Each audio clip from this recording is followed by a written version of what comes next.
Looks pretty good. These are our grapes. I think this is the red one. Hopefully we'll have a crop. See what happens. For Rod and Mary Hench, the garden here on their ranch is a source of fresh food and a few discussions.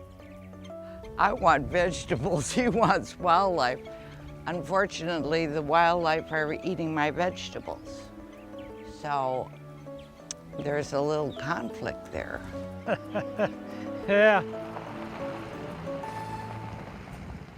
I've trained bird dogs and chased quail all over the Panhandle in West Texas, and that's my real love, and that's what kind of got us going on this place.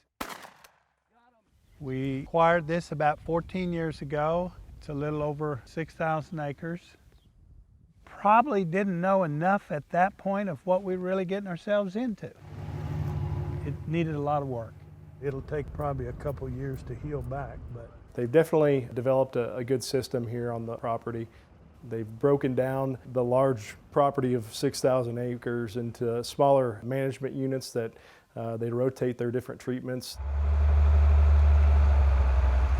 They stair-step their management, trying to cause some disturbance on a yearly basis, but not to the entirety of the property.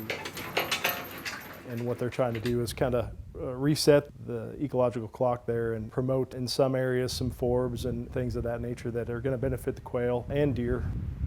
After that, they kind of let those areas rest for a few years before they come back and disturb it again. They've made a tremendous impact in the time that they've had it.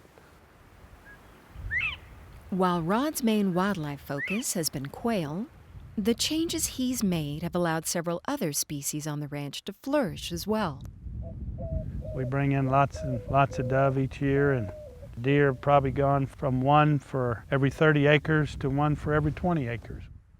So we have a real healthy herd of mule deer. Turkeys have gone from nothing to probably 200 on here. There aren't many trees tall enough for the turkeys to safely roost in at night, which keeps them out of the reach of the animals that want to eat them. So we put up 440 of these cedar stays up in these trees. After we did that, we now have about 200 turkey that are wintering on us. It's night and day compared to what it had been, and now they've kind of flipped the script and have become mentors to some of their fellow landowners in the area, helping to guide conservation on their own properties. They're the perfect image of a land steward. I am not the wildlife manager, but I support what he does. I am pleasantly surprised at the growth of the wildlife and what he's been able to accomplish. However, they do get into my garden, and that's probably a downside. Well, she gets me involved in lots of things, and I get her involved in lots of things. But garden, I try to stay away from that as best I can. This is our asparagus. Despite their somewhat different areas of interest, Rod and Mary are glad to have their own little piece of the rolling plains to share with their kids and grandkids and friends.